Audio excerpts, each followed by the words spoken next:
to je to. To je moje življenje, jaz bom igral košarko, jaz bom v košarki uspel, jaz bom od košarke živel, čeprav takrat nisem o tem razmišljal, meni je bilo takrat samo pomembno, da je to. Ne, jaz sem to igral pred 45 leti in bil svetovni prvak. In je rekel, a se lahko slikava, sem rekel, ja seveda, ampak sem rekel, bova naredila eno posebno sliko, kakšno pa. In sem vzel mojo zlato medaljo, ki sem jo imel zraven, sem mu jo dal okoli vratu in sva se slikala in je rekel, da ne bo nikoli v življenju tega pozabil. Vilfane, si v pešadi, je rekel, nema odavde nikde. Smo igrali z najboljšimi ameriškimi univerzami. Jaz sem igral takrat proti Jordanu, Charlesu Barkleyju, Larryju Birdu, proti vsem tem skoraj da največjim zvezdnikom in je že bil problem, ne? In so rekli v klubu, ja, ta Vilfan, spet problemi z njim, razumeš, ne? In tako naprej. Ja, morava se še dogovoriti, koliko boš za to dobil. Česa, rekel, kaj? Ja, koliko boš zaslužil, sem rekel, zmago, tega se mi dva ne bova pogovarjala.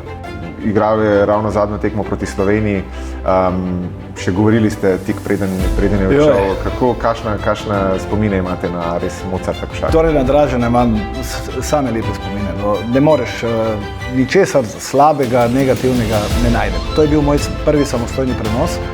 Priprava na njega je bila zanimiva, jaz sem se 14 dni vozil po Ljubljani z avtom in ves čas govoril.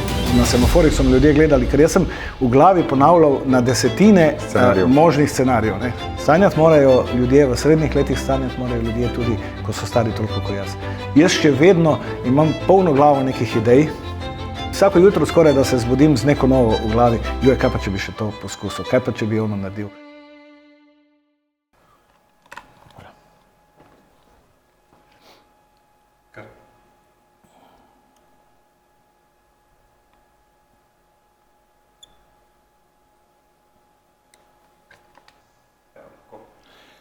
Peter Vilfan, bivši košarkar, novinar, komentator in doživljenjski ljubitelj košarke.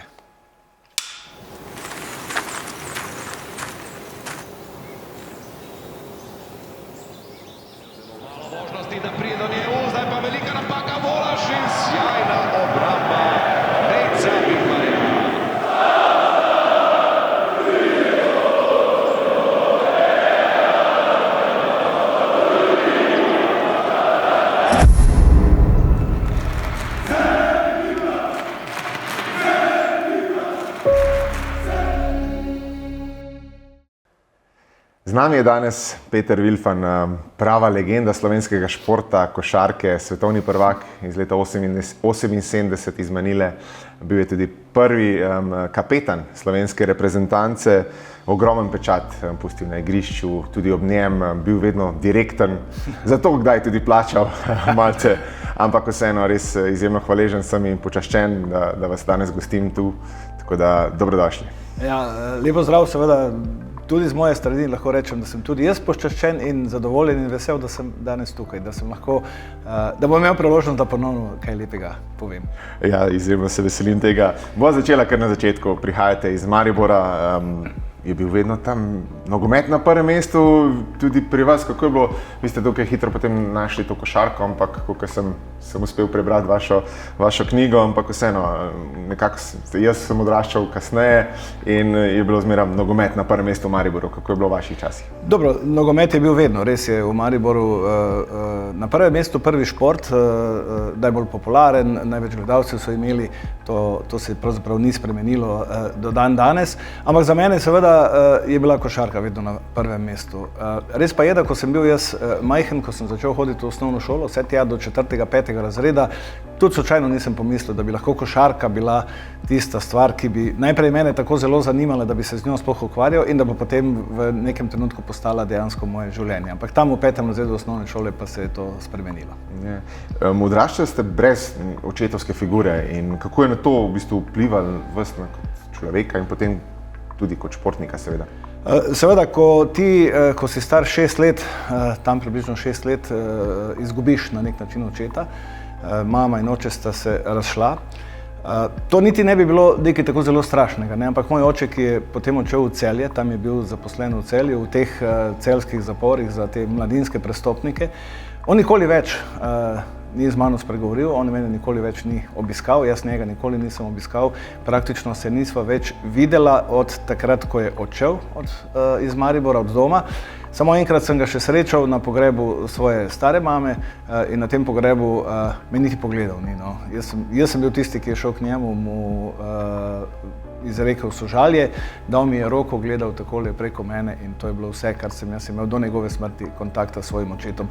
To dejansko pusti neke posledice. Ne. Jaz vedno pravim, ne izven igrišča, ampak na igrišču sem pa dolgo časa ali pa mogoče skozi celotno kariero imel ta občutek, da se pa meni dogaja neka krivica, ker to, da ostaneš tako brez očeta pri teh letih, to je na nek način krivica, oziroma kot otrok jo kot tako doživljaš.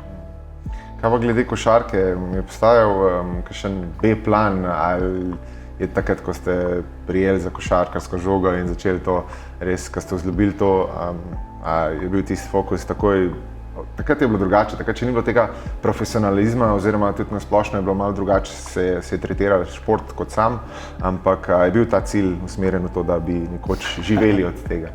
To je zanimivo, ja. Jaz, ko sem šel na prvi trening, čisto prvi trening, to je bila telovadnica druge gimnazije v Mariboru. Najprej sem se upiral temu trenerju, takratnemu tam Frelihu Veliborju, on je danes že blizu 100 let star, še vedno živ, še vedno živahen možakar, ki ga vedno obiščem, ko grem tudi v Maribor, me je prepričal, da sem šel na ta prvi trening. Jaz sem odšel z tega treninga kot zasanjan. Peš seveda iz te druge gimnazije proti domu na Betnavski cesti v Mariboru in jaz sem takrat, pa naj se sliši to še tako čudno ali pa mogoče nemogoče, jaz sem vedel, to je to. To je moje življenje, jaz bom igral košarko, jaz bom v košarki uspel, jaz bom od košarke živel, čeprav takrat nisem o tem razmišljal, meni je bilo takrat samo pomembno, da je to. In dejansko nobenega dvoma v vseh teh letih naslednjih pri meni ni bilo več, da se to ne bo zgodilo. Je res to, da ste takrat rekli, da boste šli na svetovno prvenstvo leta, ne vem, ali 78 ali 77, ker ne spomnim se točno? Ne, jaz sem leta 74, ko je bilo svetovno prvenstvo v Portoriku. Mi smo takrat sem že treniral seveda košarko in s temi svojimi prijatelji, soigralci in tako naprej smo seveda spremljali, takrat ni bilo tudi toliko prenosov, kaj na televiziji in podobnega. In jaz sem, ko smo bili enkrat skupaj, rekel, jaz bom čez 4 leta, takrat so določili na kongresu FIBE oziroma na svetovnem prvenstvu, da bo naslednji v Manili, jaz bom igral v Manili. In potem so se vsi smejali. To je bila zgodba, ki je potem, jaz mislim, kar je nekaj mesecev okrožila tam po igriščih železničarskega košarkarskega kluba. Pero je rekel, da bo igral na svetovnem prvenstvu. In potem si jaz rekel, ok, pa gremo staviti, da bom igral. Kaj bo pa stava? In potem smo rekli, to smo v Mariboru tako imenovali, gajba piva. Piva ni nihče od nas pil, pa zdelo se nam je gajba piva nekaj ogromnega. In sem se stavil in sem stavo dobil. Ja, lepo. In zdaj, ko pogledam, imam en posnetek pred kratkim, ko je bilo svetovno prvenstvo ponovno v Manili, je zakrožil tale posnetek. Vam to ogromno pomeni, ko se takole ljudje spomnijo? To je bilo nekaj čudovitega. No. Moram na hitro zgodbo povedati. Jaz sem si silno želel iti v Manilo. 45 let natanko je minilo takrat, ko sem tam osvojil zlato medaljo. Potem sem pa se odločil, da bom seveda sem potovanje izfinanciral sam, bivanje in vse tako naprej. Edino s Pop TV-jem oziroma kanalom, kjer sem sodeloval dolga leta, smo se dogovorili, da sem bil preko njih akreditiran, tako da sem imel dostop seveda do dvorane, do press centra in tako naprej. Jaz, ko sem prišel tja, sem bil na nek način senzacija. Namreč, ko so ljudje, novinarji, ostali in vsi, ki so zvedeli, da pridem tja, moram reči, da najprej so bili presenečeni, pa bom zdaj tako rekel, kako sem izgledal, kako sem se obnašal, kako sem bil oblečen. Verjetno so razmišljali, da bo zdaj prišel tam en starček, mogoče na invalidskem vozičku, pa se bo tam po dvorani vozil, jaz sem pa prišel tja kot mladenič, poskočen, ves dobre volje, razpoložen. Naj povem, da sem imel toliko intervjujev, izjav in tako naprej, da me je varnostnik v tem press centru pred zadnji dan vprašal, dobro, kdo ste vi? Kaj ste vi? A ste trener? A ste vi? Rekel, vi imate največ, rekel, tule izjav po vseh tekmah in tega. In tam sem rekel, ne, jaz sem tu igral pred 45 leti in bil svetovni prvak. In je rekel, a se lahko slikava? Sem rekel, ja, seveda, ampak sem rekel, bova naredila eno posebno sliko, kakšno pa? In sem vzel mojo zlato medaljo, ki sem jo imel zraven, sem mu jo dal okoli vratu in sva se slikala. In je rekel, da ne bo nikoli v življenju tega pozabil. Tole, kar si pa pokazal ta posnetek, to je bilo pa presenečenje v dvorani. To se moram pa zahvaliti Mateju Avanzu, On je bil vodja celotne tega dogajanja v Manili, v dvorani, in on je tisti, ki je seveda organizatorjem razložil, povedal, kdo sem, potem so takoj reagirali, me posadili tam v tisto prvo, drugo vrsto in potem tole na tem velikem semaforju tudi objavili. Ja, zares lep občutek, verjamem. Gremo naprej na jugoslovansko reprezentanco. Rekla sva že svetovno prvenstvo in prvaki ste bili leta 1978. Ampak olimpijske igre, neka taka boleča tema, verjetno za vas vedno blizu, a tako daleč. Tako slovensko reprezentanco kasneje, kot tudi potem je prišla vmes vojska in podobne zadeve, pa seveda trenerji in igrice iz Beograda. Kako se spominjate teh zadev? Ja, zdaj, če bi rekel, da če kaj manjka v tej moji karieri, ampak jaz ničesar ne obžalujem. Jaz vedno pravim, vsak odgovarja za tisto, kar se mu je bolj ali manj o vsem, kar se mu je zgodilo v življenju. Vse odločitve sem jaz prejemal sam, dobro, kakšno pa seveda tudi nisem mogel. Ne. Jaz sem izgubil 2 olimpijske medalji. Prvo leta 1980, ko sem bil zanesljiv član tiste ekipe 12-terice, ki bi tja potovala, ampak so me tik pred začetkom priprav poklicali na služenje vojaškega roka. Ne. To je bilo veliko presenečenje. Ni se dalo odložiti. Zanimivo je, da je v moji tisti kartoteki vojaški pisalo, to je iz Maribora prišlo, je pisalo nemudoma poslati v vojsko, Slovenija ne pride v poštev, in podpisan je bil pisal se je Milošević, se spomnim, nek polkovnik, ne. Ta priimek sem si zapomnil iz znanih razlogov, zakaj. No, in jaz sem odšel v Sarajevo, bom na hitro povedal, pridem tja v tisto kasarno, v Pešadijo so me dali, to je, mislim, vsi so se čudili tam, kaj pa ti počneš tukaj, ampak meni je bilo rečeno, ne, Peter, ti se samo javiš tam in potem greš na priprave, takoj za olimpijske igre. Priprave so se pa začele v Sarajevu, ne, na Ilidži. V glavnem, jaz sem prišel tja, sem rekel temu svojemu kapetanu, kapetan, jaz sem prišel samo sem, da se prijavim, grem na priprave, je rekel, Vilfane, ti si v Pešadi, je rekel, nema odavde nigde. No in tako sem pač moral odslužiti in izgubil to medaljo. Drugo, leta 1984, selektor je bil Mirko Novosel, bil sem spet zanesljiv potnik na olimpijske igre, bi rekel 14 dni pred odhodom v Los Angeles, me je poklical Mirko Novosel in mi je rekel, ti greš na olimpijske igre, imaš dres, imaš številko, imaš vse, sam igral ne boš tam.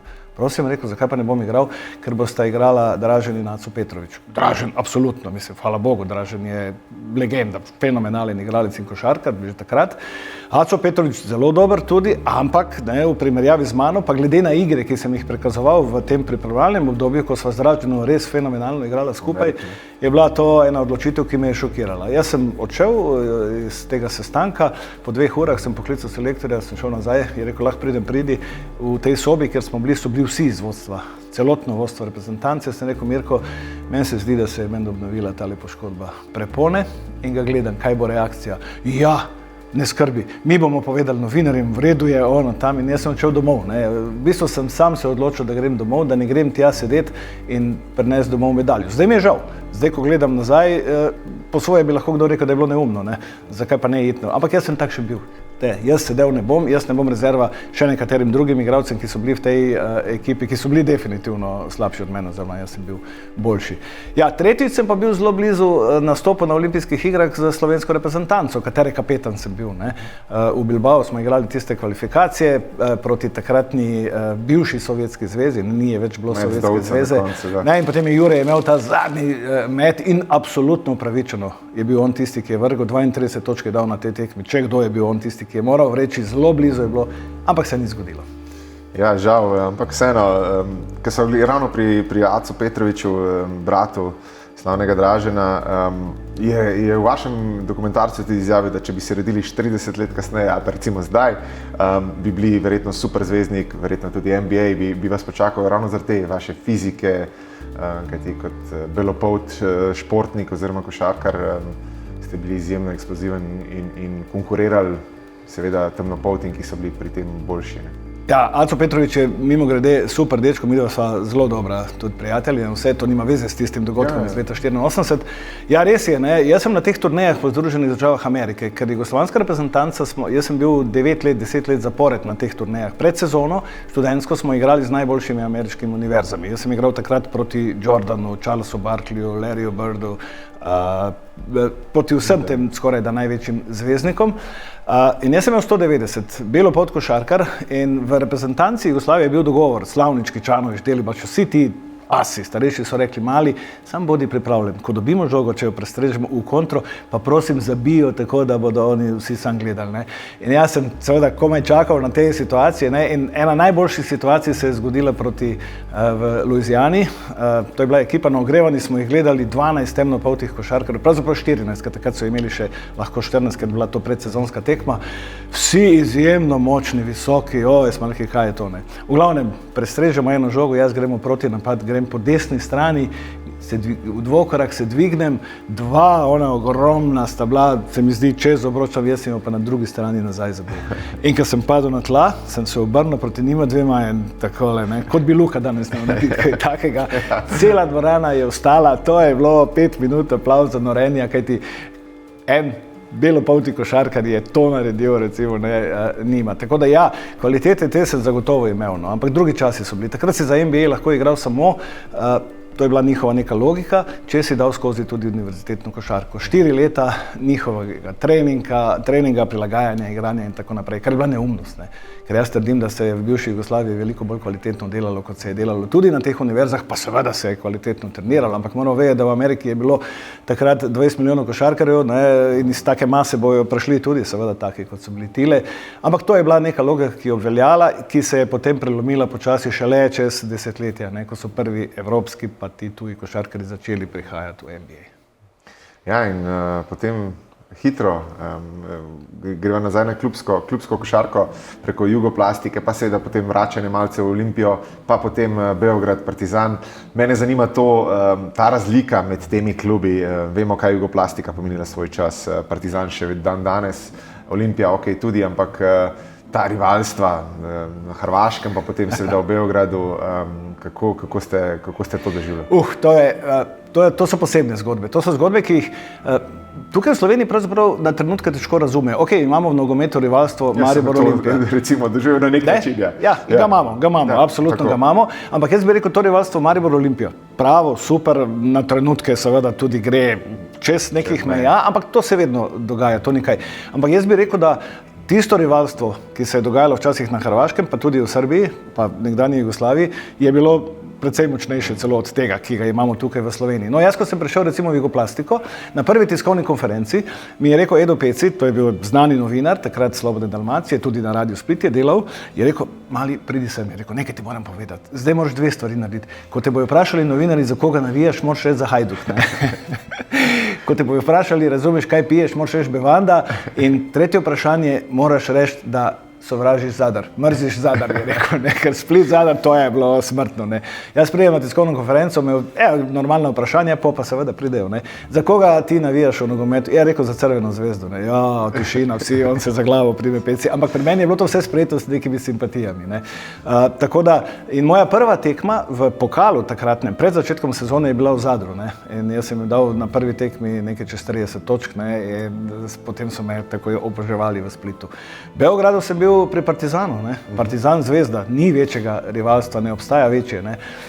Jaz moram reči, da sem bil seveda na tekmah, te navijači na nek način sovražijo, so proti tebi in tako naprej. Izven igrišča v Beogradu sem pa spoštovan tudi strani navijačev Crvene zvezde. Nisem imel nobenih kakih težav, konfliktov, česarkoli podobnega, recimo z njihovimi navijači. In spet se ponovi, recimo, zgodovina. Prva tekma je bila moja v Partizanu, uradna, proti Crveni zvezdi v pokalu Srbije. Takrat je bil jugoslovanski pokal in iz vsake republike sta šli dve ekipi naprej. Zdaj v Srbiji je bilo 5 prvoligašev in smo se morali najprej med sabo znotraj Srbije. In je prišel ravno tako žreb, da smo igrali s Crveno zvezdo. In mi igramo seveda v dvorani Pionir, tekmo je bila tesna, zanimiva, to je bilo pravi derbi, ne, Partizan Zvezda. 20 sekund do konca je točka prednosti za Crveno zvezdo, time out, zdaj trener govori, kdo bo, kaj bo naredil, to je tiste moje razmišljanje, kaj sploh govori, ne, se bom jaz vrgel, tako. In res sem in moram priznati, nisem ciljal na čisto, se pa zadeval table, ne, in mi smo zmagali. To je bila norišnica v dvorani. Kičanović, ki je bil takrat direktor, je prišel do mene, pa je rekel, poslušaj, vse si naredil. Če nočeš igrati letos, vse ti bomo izplačali, lahko greš domov v Ljubljano, je rekel, samo povej, je rekel, samo da smo dobili Partizan in potem je sledila ena fešta do jutra, seveda, v Beogradu. Ja, to so, verjamem, da to je res goreče rivalstvo. Ampak tudi znali so nekako, če ga primerjamo z recimo Olimpijo, ki je bila nek tudi sinonim v slovenski košarki in tudi nekaj veljala tudi na Balkanu v košarki. Ampak ko sem prebiral to knjigo in začutil, nekako tudi vidim neke podobnosti tudi z nogometno Olimpijo in podobno, kako drugače so tretirali te športnike, košarkaše, nogometaše, kako te zgodbe, kako so novačili igralce, kako jih išli z najboljšimi avtomobili iskati na najboljše večerje, medtem ko to v Ljubljani tega nismo znali. In tudi to je ta zgodba, ko ste se večkrat vrnili v Ljubljano in vedno znova doživeli to razočaranje, da se je vedno znova ponovilo. Ja, to je zanimivo. Ne? Jaz sem si absolutno želel igrati v Olimpiji. To je bila moja želja že, ko sem bil v Mariboru. Ne? Prvič nisem prišel zaradi tega odnosa ravno Olimpije. Ne? Na kratko, prišli so v Maribor na tista igrišča ŽKK-ja. Jaz sem treniral ravno takrat na igrišču. Vidim, na 3 take črne avtomobile so prišli neki ljudje v kravatah, oblikah in tako naprej. Šli v klub, bili tam 1 uro in odšli. Pridejo po koncu sestanka tile ljudje iz kluba takrat mojega v Mariboru. Ja, Peter, veš, so bili to iz Olimpije, ti boš šel v Olimpijo drugo leto. Rekel, kako? Jaz bom šel? A bo mene kdo kaj vprašal? A nič takega? Pa jaz sem bil otrok, ki je sam živel z mamo, razumeš, tam na nek način, ki ne vem sploh odkot mi je prišlo to v glavo, ta hrabrost pravzaprav, da sem si upal kaj takega reči. In to v glavnem, podobno so se obnašali tudi v nadaljevanju in zato se seveda tudi nismo našli. No, in jaz sem se potem še 2 oziroma 3 vračal v Olimpijo in res je, vedno sem pogrešal tisto, kar sem recimo imel v Splitu, kar sem imel v Partizanu. Ne.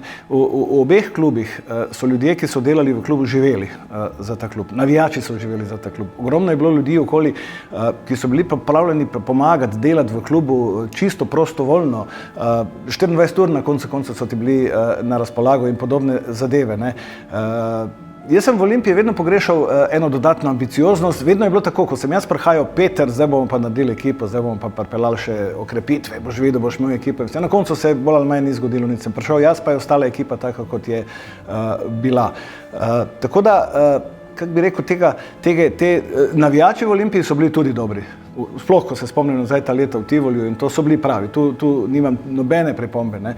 Ampak ta neka splošna pripadnost klubu, to pripravljenost, da res daš vse, kar lahko, zato da bo klub uspel tega, to sem pa pogrešal malo v Ljubljani. Ja, in tudi v Ljubljani je sledilo ogromno nekih trenerskih menjav.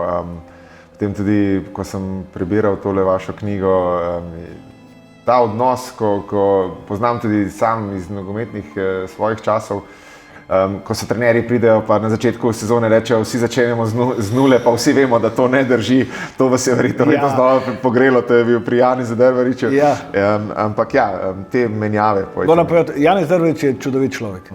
Jaz sem z njim res v odličnih odnosih. Pomočnik bili tudi v reprezentanci. Ja, tako, bil sem njegov pomočnik v reprezentanci. Ko sem jaz bil tisti kratek čas trener Olimpije, jaz njega nisem vzel za pomočnika. Ne, Janez, rekel, ti ne moreš biti moj pomočnik. Ti boš prvi trener, jaz bom pa nek šef strokovnega štaba, bomo to tako imenovali, ker ni pošteno, da bi ti bil moj pomočnik in tako naprej. Še danes so res v odličnih odnosih.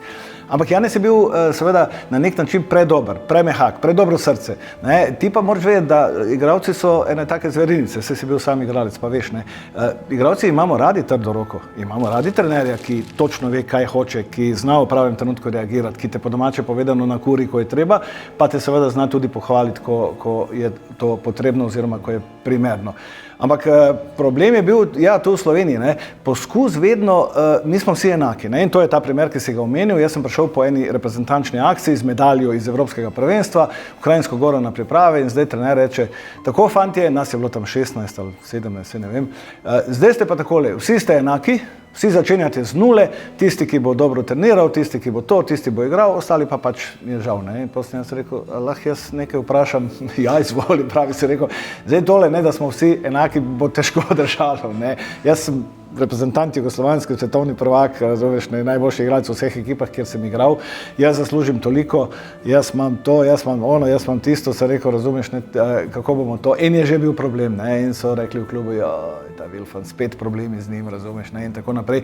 Tega recimo v teh klubih drugih enostavno ni bilo, vedela se je hierarhija, poznala se je, seveda smo mi, igralci, ki smo bili pač pomembnejši, boljši, ki so nas tretirali malo drugače kot ostali, zelo spoštovali tudi vse te svoje soigralce. Vse to ne govorimo o tem, enostavno govorimo o tem, da neke stvari morajo na vsakem področju pač biti postavljene pravilno. Ne. To sem recimo pogrešal tu v Ljubljani. Potem recimo, ko sem prišel iz Partizana nazaj v Olimpijo, ne, in na prvem ali drugem treningu treniramo, jaz sem videl, da to ni dovolj, ne, da nekaj manjka in sem se malo zdrl, dajmo, so me že na sestanek poklicali, ne, po treningu, Peter, veš, to je Slovenija, veš, Slovenci niso navajeni, razumeš, na tak način, moraš biti malo bolj pazljiv, pa to, zakaj to govorim? Ker ko sem prišel v Partizan, pa sem po enem mesecu je bil en trening. Bože moj, se je rekel, kaj pa je to? To je bilo na treningu, skoraj smo se stepli, to je bil trening, kot da je finale svetovnega prvenstva, to so se drug na drugega razburjali, ono tam, jaz sprejemam slačilnico, jaz, ne, ki me nič ni moglo presenetiti, ki sem bil eden od takih, kot so bili oni. Sem sedel v slačilnici in malo šokiran, se kako pa je tole, kaj se bo tu dogajalo, razumeš. Pride k meni Željko Obradović, takrat je bil Željko Obradović, pa Saša Đorđević, ne, pa vsi ti igralci, ki smo igrali skupaj. Pero, ne skrbi, je rekel, gremo na pijačo zdaj, razumeš, ne, je rekel, to je bil trening, to mora biti, je rekel, moramo dati ven iz sebe tisto, da bomo na tekmi potem v soboto pravi, ko bo, veš, ne, tam bo potrebno, da smo taki, ne, se je rekel, super, ne. In recimo to je bilo v Sloveniji malo težje razumljivo, ne, tak način razmišljanja.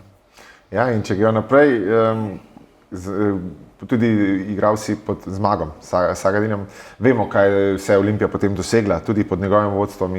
Ampak ja, njegovo vodenje je bilo vedno, jaz spomnim še, ko je moj oče, ko sem bil jaz majhen, pa sem spremljal, pa je vedno nekaj čez vodenje in spomnim se te konstantne menjave in te zadeve in verjamem, da je tudi to pri vas nekako vzbudilo tisto nek problem, pa tudi to vmešavanje v to klubsko politiko. In kako je s tem, vemo, a imate občutek, da bi lahko, da smo imeli še kakšen korak več, bi se dal še kaj več narediti iz tistih časov, ko je pač Olimpija res dosegala sicer vrhunske rezultate? Torej, najprej o Zmagu Sagadinu, ne, njemu nihče ne more učitati, tudi jaz ne, predanosti košarkarskega znanja in vsega ostalega, ne. On je imel vse, po mojem mnenju, seveda problem, o katerih se zdaj že nekaj spregovoril, ne, ki so lahko bili za koga moteči. Zame, recimo, ki nisem bil samo športnik, ki je gledal, ki je poznal samo igrišče, pa žogo, pa koš, ne, pa ga nič druga ni zanimalo, zame to ni bilo seveda čisto tako sprejemljivo. To njegovo vmešavanje v vse klubske zadeve, tudi osebno življenje, recimo posameznih košarkarjev, ne, on je bil mnenja, da lahko določi vse, ne, kaj bom počel, kako bom počel, kdaj se bo kdo poročil, kdaj bo kdo delal in tako naprej. Potem nobenega tega razumevanja do neke individualnosti posameznega igralca, tu sva midva vedno bila v sporu. Ne. Najboljši primer je pravzaprav začetek tega najinega sodelovanja. Ne. Ko sem jaz prišel drugič v Olimpijo, ali tretjič, ne vem več, ker sem tolikokrat prihajal, sva imela takoj sestanek, ne, in Zmago mi je rekel, glej, ti boš, jaz se te pripeljal, zato ker te rabimo, ampak ti boš igral toliko, kot bom jaz rekel, takrat, ko bom jaz rekel, na način, kot bom jaz rekel, absolutno. Nimava nobenega problema, ti si trener, jaz kot igralec, profesionalec, to je to. To je super, sem rekel, sva zmenjena. Ja, je rekel, sam se morava še nekaj zmeniti. Sem rekel, kaj pa? Ja, morava se še dogovoriti, koliko boš za to dobil. Česa, rekel, kaj? Ja, koliko boš zaslužil, sem rekel, Zmago, tega se midva ne bova pogovarjala. Ja, kako ne? In je bil, prav sem videl, šokiran, zdaj se ne bom z njim o tem pogovarjal. Ja, zakaj pa ne? Sem rekel, zato, ker zato so v klubu ljudje, ki se s tem ukvarjajo. Imamo predsednika, direktorja, ne vem koga še, športnega direktorja. Takrat mislim, da niti ni bilo še klasičnih športnih direktorjev, kakorkoli sem rekel. In jaz se bom z njimi pogovarjal. Ja, zakaj? Sem rekel, zato, ena od stvari zato, ker prvič, ko se bo zgodilo, da bo zamujala kakšno plačilo in takrat se je to velikokrat dogajalo, nič hudega, pač se zamuja, sem rekel, a veš, bom jaz, če boš ti tisti, ki bo odločil, kaj bom dobil, bomo imela takoj problem. Midva pa problemu take vrste ne moreva imeti, ti si trener, jaz igralec, midva moramo funkcionirati maksimalno na igrišču. Jaz bom prišel k tebi in bom slabe volje in jezen na tebe, ker se je nekaj takega zgodilo. To je samo en od razlogov, pa še številni drugi. In tu sva bila že praktično sva se že skoraj da razšla, tako da najino sodelovanje je bilo potem pripeljano do tega, da sva dejansko na treningih, na tekmah in onem sva seveda sodelovala, vse ostalo ostalega pa dejansko ni bilo. In prej ste omenil Dražen Petrović, s katerim ste tudi preigrali kar nekaj časa in on je bil pa res Mozart, sem ga prijel zdaj, ki razmišljal samo o košarki in tragična zgodba, igral je ravno zadnjo tekmo proti Sloveniji. Še govorili ste tik preden je odšel. Kakšne spomine imate na res Mozarta košarkarja? Torej na Dražena imam same lepe spomine. No, ne moreš ničesar slabega, negativnega ne najdem. Enostavno ne obstaja. Ne. Jaz sem z njim igral v jugoslovanski reprezentanci skupaj. 2 ali 3 leta sva bila v tej reprezentanci. On je takrat, ko je prišel, je bil seveda daleč najmlajši. To je zanimivo. Bom povedal eno anekdoto. Ne. Smo na treningih metali, tekmovali, ne, pari. Ne. In smo bili nas 6, ne, se pravi Slavnič, Kičanović, Delibašić, Dali Pagić, jaz in Dražen Petrović. In potem so določili pare in potem do 30 zadetih, ne, iz 3 različnih mest. Pardon. In se je seštevalo. Ne. In par, v katerem je bil Dražen, je praktično vedno izgubil. Ne? In takrat je Dali Pagić Dražena poimenoval, je rekel: Dražen, ti si kamenko, češ da ima roko trdo kot kamen. In Dražen je to sprejel. Naslednje leto, ko smo se dobili, vmes je Dražen treniral, to so tiste zgodbe, da je po vsakem treningu ostal pa 500 do 1000 zadetih metov, pa ne vem, 300, 400, 500 prostih metov in tako naprej, po vsakem treningu, pred vsakim treningom. No in na naslednjih pripravah, ko smo začeli tekmovati, je težko izgubil tisti, ki je imel Dražena v paru. Dražen seveda ni bil več kamenko, ampak je bil tisto, kar je bil. Kar se pa tiče tega, ja, mi smo igrali to zadnjo tekmo, jaz sem bil pomočnik Janeza Drvariča, premagali takrat Hrvaško v tistih kvalifikacijah v Vroclavu. Naslednji dan bili skupaj na letališču, ne, v Vroclavu. Mislim, da smo mi leteli za München, oni so pa za Frankfurt, hrvaška reprezentanca. Točno Janez Drvarič, Dražen in jaz se spomnim, da smo sedeli tam na letališču, se poslovili in on je takrat dobil prosto. Dobil je nekaj dni prosto, ker je to njegovo dekle iz Amerike takrat prišla v Nemčijo, ker je bila Nemka. In to je zanimiva zgodba, ki mi jo je povedal tudi Aco Petrović. Ne. On bi naj šel pred temi kvalifikacijami za 2 dni oziroma 3 dni v Nemčijo, ampak je takrat menda zaspal, ali kako se je zgodilo, je zamudil avion in vse in dobil prosto seveda po teh kvalifikacijah. V glavnem takrat je prišlo potem do tiste tragične nesreče, v kateri je Dražen izgubil življenje. In tu je še ena zanimiva zgodba. Jaz tega tisto večer nisem vedel, ker sem prišel domov, sem dal na stran vse drugo, me ni zanimalo nič, nisem gledal niti televizije, poročil, ničesar. Zjutraj dopoldne sem prišel v Halo Tivoli, tako kot je to vedno moja navada, na kavo in tam je sedel novinar dela Oto Giacomelli. Bivši skakalec, pa odličen novinar in vse. In je sedel za šankom in se obrne k meni in so mu solze tekle in pravi: Oto, kaj se je zgodilo? A ne veš, je rekel, Dražen je umrl. Ne? Hočem povedati, kaj je Dražen takrat pravzaprav pomenil za ljudi. Ne? Za ljudi, ki niso bili v košarki, ki so košarko mogoče takole samo spremljali. Ne? To je bila velika tragedija, res. Ja, gremo naprej. Dotakniva se konca kariere.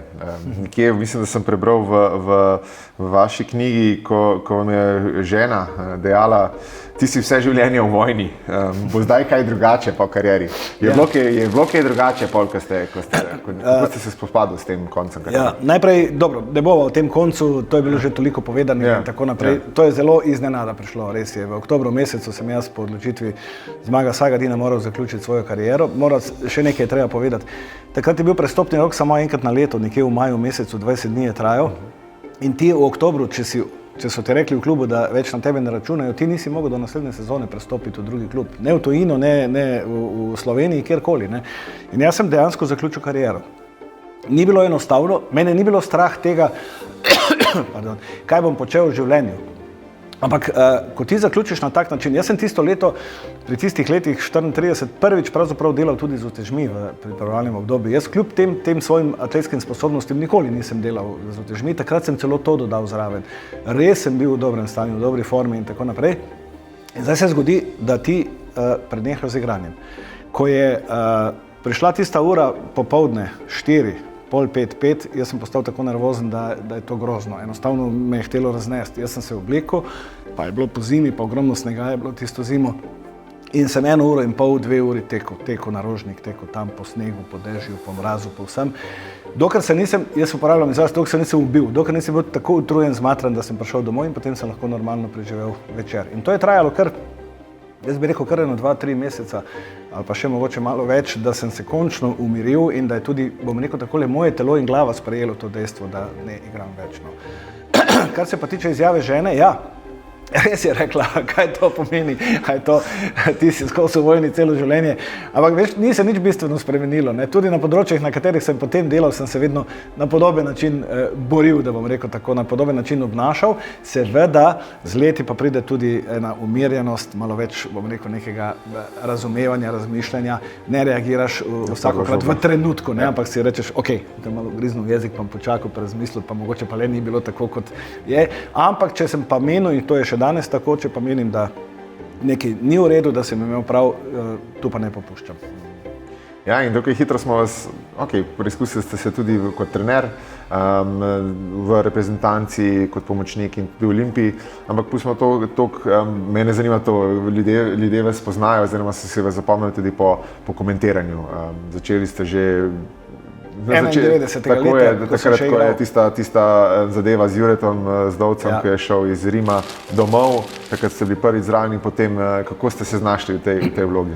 Torej, na kratko se vrnem nazaj na te moje turneje, ki smo jih imeli z jugoslovansko reprezentanco v Ameriki. Jaz, ko sem šel prvič na to turnejo, mi smo bili reprezentanca Jugoslavije, seveda v odličnih hotelih, to je bilo vse vrhunsko urejeno, vse. In kaj smo takrat počeli? Sploh ta naš mlajši del te reprezentance. Ne? Mi smo trenirali, igrali tekme, pa cele noči gledali televizijo, ker je bilo 50-100 kanalov športnih, takih in drugačnih, tega seveda ni bilo. Kaj češ druga, ne? To je bilo, smo spremljali in gledali. In tam sem jaz opazil, da na košarkarskih, na vseh, ampak mi smo spremljali še posebej košarko, da so novinarji komentatorji, da so sokomentatorji, da so to bivši košarkari, da včasih je en, včasih sta dva, včasih so trije in tako naprej in da to seveda zelo dobro teče in vse. In to je podobno kot takrat, ko sem začel igrati košarko, ko sem šel na prvi trening. Jaz sem se po drugem ali tretjem ogledu teh tekem v sebi odločil, to bom jaz počel. Ko bo konec kariere, jaz bom to počel. To je nekaj, kar je super, kar jaz moram početi, kar mora do tega priti. No in prvič se je zgodilo potem leta 1991 na Evropskem prvenstvu skupaj z Miho Žibratom. Sva takrat prenašala Evropsko prvenstvo, potem je prišlo do te vojne v Jugoslaviji. To je res ena taka posebna zgodba, ki se je, vse kar se Rima tiče, zaključila s tem, da smo potem skupaj z Juretom Zdovcem se vozili nazaj v... Izjemen dokumentarec o tem, dokumentarec o tem. Mi smo skupaj seveda bežali, bomo rekel, nazaj v Slovenijo, ne iz Slovenije, ne domov, v vojno, pravzaprav tam so se nekateri celo čudili, ja pa zakaj greste, pa ostanite, pa potem so nam tile novinarji eni pa še, pa ostanite v Trstu, pa počakajte, da se umirimo, kje pa, ne, mi smo šli nazaj. No, potem se je pa seveda ta moja komentatorska pot začela, najprej nekaj let kot sokomentator z Mihi Žibratu, prvič pa sem samostojno delal potem Lozano, torej ta finale Evropskega pokala, ker je Miha Žibrat, takrat je bilo, mislim, da je bilo smučanje v Kranjski Gori, nekaj takega se je dogajalo. In urednik takratni Marjan Lah je prišel k meni in je rekel, Peter, povej mi nekaj, a bi ti sam delal finale Evrokupa tega takratne? Kaj če bi jaz? Če bi sam delal? Ja, takoj sem rekel ja, ne. Ko sem rekel ja, sem si v sebi mislil, o bože, kaj sem spet naredil. V glavnem, to je bil moj prvi samostojni prenos. Priprava na njega je bila zanimiva, jaz sem se 14 dni vozil po Ljubljani z avtom in ves čas govoril. Na semaforih so me ljudje gledali, ker jaz sem v glavi ponavljal na desetine možnih scenarijev. Ne. Kaj pa eden od njih je bil, kaj pa če zlomijo tablo? Ne, Milič, jaz sem jih sam nekaj zlomil, ne, Milič zlomi. In kaj če bomo ostali v prenosu, ker je to Evrovizija prenaša mednarodni prenos, pa bomo morali nekaj govoriti. Ne. To je bilo, mislim, trema ona, tako kot si ti rekel sam, da jo imaš še vedno pred začetkom. Ampak, ko se je tekma v Lozani začela, jaz sem samo prve 2 minuti do zdaj poslušal tega prenosa. In sem bil ful razočaran, ker se mi je zdelo, da to je bila katastrofa, kako sem začel. Ampak potem je seveda vse skupaj steklo in tu se je potem začelo. No. Tako da jaz sem v karieri komentiral vsa največja evropska in svetovne košarkarske dogodke, na 100 tekem Evrolige, 15 finalnih turnirjev Evrolige, mislim, da Evropska prvenstva svetovna, dvojne olimpijske igre in NBA. Ne. To pa še posebej povem, ker leta 1995 sva bila z Miho Žibratom prva Slovenca, ki sva neposredno s prizorišča prenašala finale Orlando-Houston. To je pa nekaj posebnega, nekaj, ki je bil seveda eden od vrhuncev tudi moje komentatorske kariere. Dokončni vrhunec je pa jasno, ne? 2017 Evropsko prvenstvo Istanbul, bolje ne gre. Ja, res.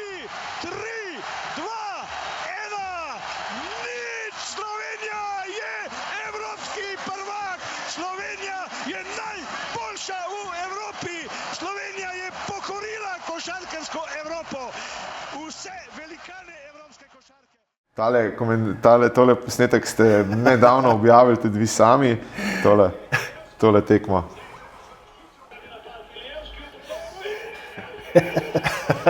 Tale mala dvorana v Tivoliju. Kako, mislim, jaz sem še kot majhen otrok res rad hodil na te take. Če gledamo te posnetke, ne, sej tisti, ki ni bil niti približno takrat v hali Tivoli, pa ni mogel biti, ne, jaz mislim, da skozi te reakcije, ki jih vidimo tu v tem posnetku, lahko dobi nek občutek, neko spoznanje, kaj se je takrat pravzaprav v tej košarki dogajalo. Kakšno je to bilo vzdušje, kakšno je vdušenje.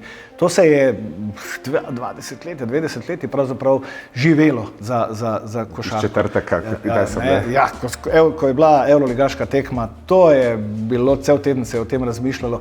Še nekaj je bilo, takrat so v Ljubljano prihajali navijači iz cele Slovenije. Ni bilo pravzaprav iz Koroške, iz Prekmurja, Dolenjske, z obale, od vse povsod so prihajali ljudje v halo Tivoli. To so bile vrste od platoja od zgoraj pa dol do semaforja se je stalo, da so se karte kupile in podobno. To je bilo eno res čudovito obdobje, ki se pač nažalost zdaj ne ponovi, ne. Je pa res, da so se tudi razmere absolutno spremenile. Veliko težje je, predvsem pa je zdaj seveda kapital, denar je tisti, ki bolj ali manj odloča nažalost o tem, ne. Te manjše države, manjše ekipe veliko težje pridejo zraven, kot so lahko takrat prišle, čeprav še vedno se da, ne. Še vedno se da. In jaz sem vedno najbolj vesel in zadovoljen, ko vidim kako recimo temu eksotično ekipo, pa ne, mislim zdaj, v pravem pomenu te besede, ki ji uspe, ki pride zraven, ki potem dokazuje, da se da seveda tudi z veliko manj denarja, ampak z veliko treninga, volje, talenta, želje se pa da seveda še kaj velikega narediti. Nažalost, jaz pravim nažalost, se tudi evropska košarka počasi približuje temu NBA-ju, ne. To je neka ekskluziva, to so tisti, ki pač imajo dovolj denarja, to so tisti, za katere se odločijo, da so primerni, da pridejo v to Euroligo. Zdaj bomo kmalu imeli tudi evropsko NBA, ne, in potem bomo imeli kar celo kopico tekmovanj, ne, od FIBA-nih tekmovanj, NBA, Europe, Euroligo in tako naprej.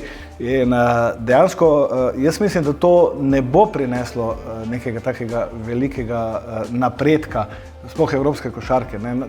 Prej nasprotno, mislim, da bo še večje število teh ameriških košarkarjev, ki bodo prihajali v Evropo.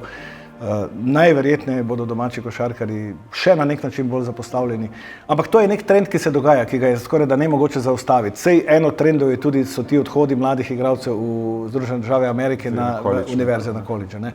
Ja, kako boš ti konkuriral njim, če pa ti fantje lahko dobijo na sezono tudi milijon na eno sezono, ali pa še več, ali pa, se ni važno, ne, sej če dobi 100 000 ali pa če dobi 200 000, je to nekaj, kar, kdo bo to odbil, ne. Sej, če smo realni, da sem jaz oče, pa imam sina starega 18 let, 19, pa ima možnost iti v ZDA študirati in igrati košarko, pa še zaslužiti v 4 letih, recimo lahko pride s takim kapitalom, da mu potem ni treba več kaj dosti skrbeti, oziroma ima en sjajen kapital za njih začetek, pa še diplomo zraven, seveda se bom odločil, ne.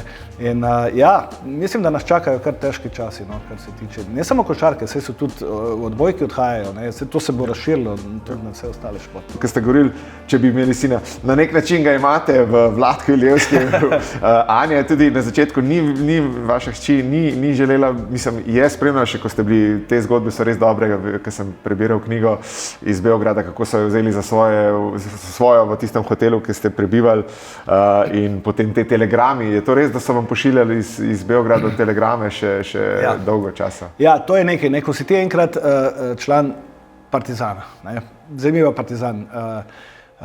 Ti si pravzaprav njihov član zavedno na nek način. Meni so rekli v Beogradu eno stvar, ne? Mene so navijači imeli zelo radi. Kjerkoli sem igral, so me na nek način oboževali. Zato, ker jaz sem vedno igral košarko, igral košarke in vedno naredil kako potezo več ravno za te navijače, za gledalce, ne? In to imajo gledalci radi. Trenerji ne sicer vedno, ampak gledalci pa to obožujejo. No in meni so rekli v Beogradu eno stvar. Peter, moraš nekaj vedeti, ne bom povedal po srbsko. Grobar se rodi. Ali ti možeš postati grobar, navijači Grobar in Partizana. In dejstvo je, ne, ko smo se mi vrnili nazaj v Ljubljano, je Anja, ki je svoj 4. rojstni dan praznovala v Beogradu, to je bila ena fešta, ki jo je organiziral Partizan v hotelu Palace, to je bilo 60-70 nas je bilo, to je bilo neverjetno, celo noč je trajalo. Anja tega nikoli ni pozabila, pa je bila 4 leta stara. No in potem je vsako leto dobila za rojstni dan telegram iz Partizana, iz Beograda je prišel telegram poseben, razumeš, za Anjo za rojstni dan. Ko je potem prišlo do te vojne in razpada, seveda je imela Anja spet eno tako rojstnodnevno zabavo, svoje prijateljice, sošolci in tako naprej. In jaz vidim po enih, ne vem, urah, 2, 3, vse je bilo v redu, Anja pa ni bila čisto takole zadovoljna. Kaj je Anja rekel, kaj je narobe? Je rekla, kaj pa telegrama ne bo iz Beograda? Zanimivo, ne? Se pravi, da pri teh 4 letih so njeni spomini bili iz tega Beograda tako lepi. In to je tisto, o čem jaz govorim. To je, ko je klub, ne samo košarka na igrišču, ne? Ampak tudi vse, kar se okoli tega kluba izven igrišča dogaja. Ne? Od tistih, ki delajo v klubu, od igralcev, trenerjev, funkcionarjev, pa gledalcev, navijačev in tako naprej. Ne? In to je potem seveda ena taka celota. Kako je bilo pa komentirati recimo tekme, glede to, da ste bili pol bolj povezani z Vlatkom. Spomni se teh tekem v Tivoliju, potem tudi kasneje, v prve leta, ko je Vlatko se vrnil, pa je bila tista euforija ponovno pod Zdovcem. Sem prenašal tudi tekmo Barcelona-Olimpija, ko je Vlatko igral za Barcelono. Tako, ja. Sem bil v Barceloni. Še to moram povedati, kar se tiče komentiranja. Ne. Stvari so se tudi tu zelo spremenile. Ne. Nažalost, bi jaz rekel. Ne. Jaz sem vse tekme, jaz bi rekel, 95% tekem, pa to je na 100 tekem Eurolige, vsa ta velika tekmovanja, vedno delal direktno z prizorišča. Torej, vsako tekmo Olimpije, ki je igrala v Barceloni, Madridu, Atenah, Istanbulu, Moskvi, jaz sem bil tam. Ne. Danes tega praktično ni več. Ne. Danes se komentira vse iz studija, glavnem tu iz Ljubljane. Jaz sem bil recimo presenečen, ko sem bil na zadnjem Evropskem prvenstvu gost v studiu na Šport TV-ju, pa sem šele po tekmi prvi ugotovil, da sta komentatorja tu v studiu, da nista tam. Ne. Meni je to po svoje težko razumeti. Igra Slovenija in nismo tam, ker ko si zraven, je to seveda čisto nekaj drugega. Ne? Ti imaš celo kopico informacij, ti čutiš dogajanje, atmosfero in tako naprej. Ampak dobro, ok, ne bomo o tem. Kar se tiče teh tekem, jaz sem bil tu vrhunski profesionalec vedno v teh prenosih. Nikoli mi nihče ni očital, da sem bil kakorkoli pristranski, tudi ko sem komentiral tekme, na katerih je igral recimo Vlado. Ne? Celo nasprotno, vedno so mi rekli, vsaka čast, opravil si svoje, tako je potrebno, nisi šel čez tisto in tako naprej. Ne. Zakaj? Zato, ker jaz sem komentiranje jemal, ko sem komentiral tekme, ravnal podobno kot takrat, ko sem igral. Jaz sem imel poseben protokol, kaj sem na dan, jaz ko sem igral, sem zelo malo jedel. Jaz sem pojedel eno juho, eno pol žemlje z eno recimo poli salamo ali pa posebno salamo in to je to. Pa 2 kapučina sem spil tisti dan in sem šel lačen na tekmo. Ko sem bil lačen, sem bil najboljši. Ne? Pravijo, lačen si povsem drugačen. Ne, jaz sem bil drugačen, samo boljši. No in podobno sem delal tudi, ko sem komentiral. Strogo sem malo jedel, malo ono, malo vse in sem to jemal maksimalno profesionalno, ker jaz sem vedno razmišljal takole. Moja naloga kot komentatorja je, da naredim tekmo, ki jo gledajo dobro, zanimivo. Za koga? Za gledalce. Ne? In jaz moram biti seveda v teh prenosih, seveda kar se tega tiče korektno. Ja, navijaški ja, ko gre za slovenske ekipe, absolutno. To tudi trdim, so rekli, komentator ne sme biti navijaški. Ne, se ne strinjam povsem. Če jaz komentiram Slovenijo, če jaz komentiram Olimpijo, si lahko neko dozo navijaštva ali pa si moram skoraj da privoščiti. No. Tako da nisem imel s tem težav. No. Ja, počas pred koncu še 2 stvari me zanimata. Košarkarski tabor oziroma košarkarska šola, zdaj že več kot 33 let. Kako je s tem? Začetki so bili tudi zanimivi tam. To je pa nekaj najlepšega, kar se mi je zgodilo po končani karieri. To je nekaj, kar traja najdlje v mojem življenju. To traja že dlje kot moja kariera, ki je več kot 20-letna. Edino ena stvar je daljša v mojem življenju. Ne. Z Valerijo bova zdaj 48 let poročena, že letos, to je edino, kar je daljše.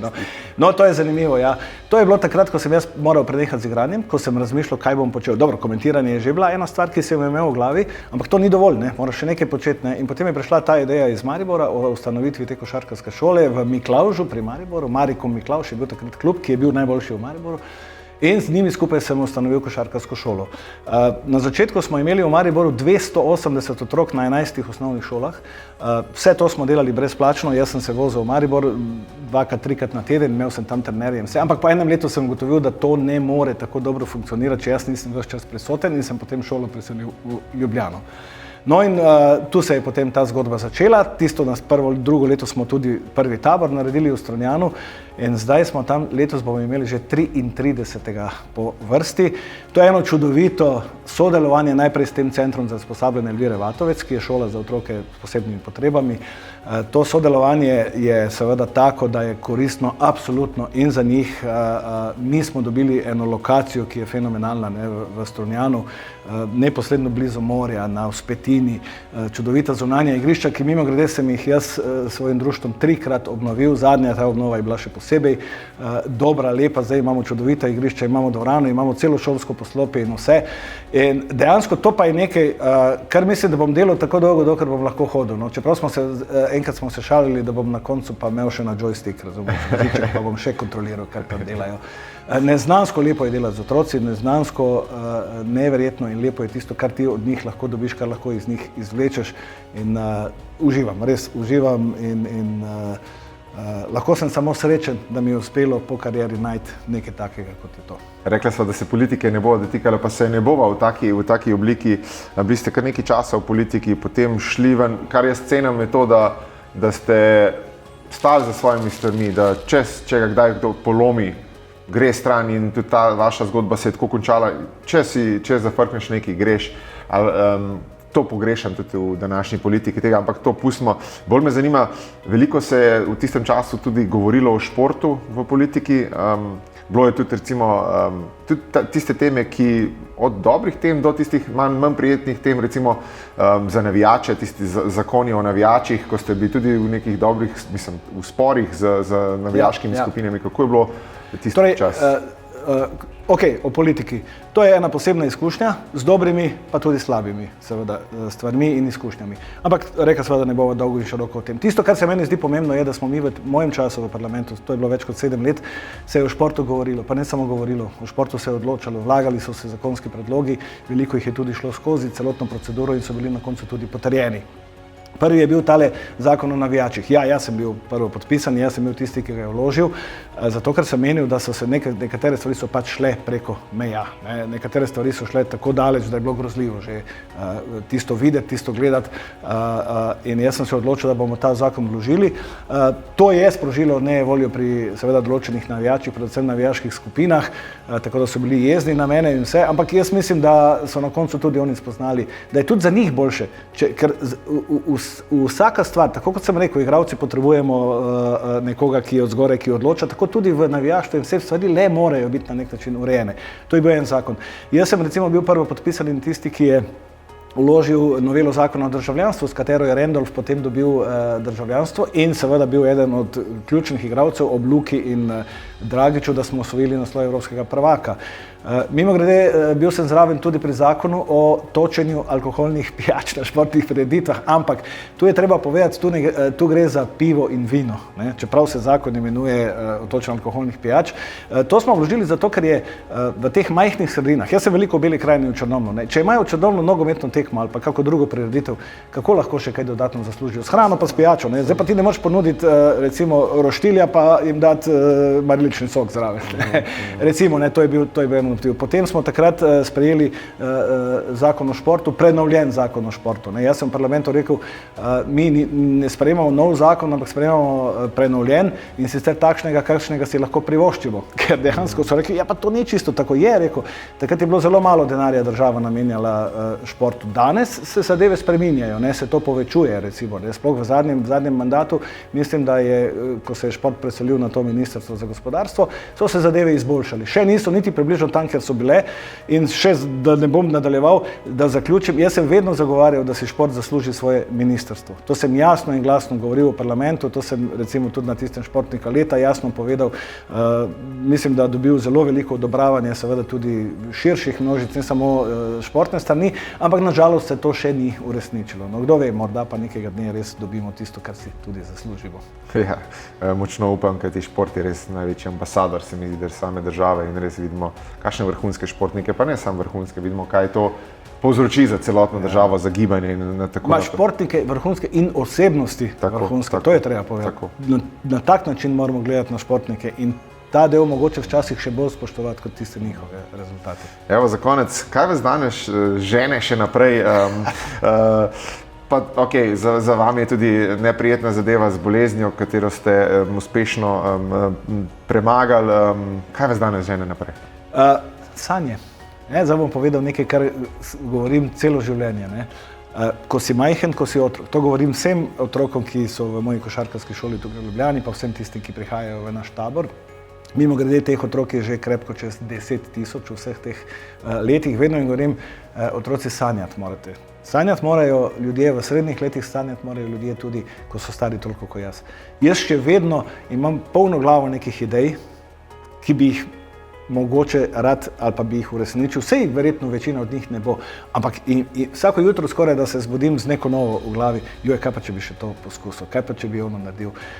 Enostavno mi je to ostalo od otroštva naprej, ker jaz, tako kot sva začela, ko sem ostal brez očeta, sam z mamo in vse, kaj je meni preostalo? Meni so preostale v glavnem samo sanje v tistih prvih letih. Midva sva živela tako, da včasih tudi za jesti nisva imela dovolj. Ampak sanje pa mi ni mogel vzeti nihče. In jaz enostavno gledam na svet pozitivno, jaz gledam na svojo okolico pozitivno. Jaz bi rad še veliko naredil, jaz bi rad veliko ljudem tudi še pomagal. In samo želimo si lahko, da bi vsi ali pa večina podobno razmišljali. Ja, in jaz močno upam, da jim boste vi pokazali, kako to narediti, in res, tukaj se res strinjam tudi sam. Rad kdaj posanjarim in bi se z veseljem vrnil še v te otroška leta, ko sem tudi sam res ogromno sanjaril, in kdaj se zdaj vedno znova vrača, in mislim, da to vsak potrebuje. In hvala za vse, za tale super pogovor, za eno super košarkarsko kariero, za športno pot, pa tudi to, kar delate zdaj s tem taborom, s tem komentiranjem, ker ste nam res polepšali. Spomnim se vseh teh tekem Olimpije in seveda tudi tega Eurobasketa, tako da želim vam vso srečo in da sanjate še naprej. Hvala, Nejc, tebi pa želim seveda, da še naprej na podoben način vodiš te oddaje, ker so prave, ker so dobre, ker so zanimive, in upam seveda, da boš v tem slogu nadaljeval. Hvala, super. Ja, to, super. Vilfan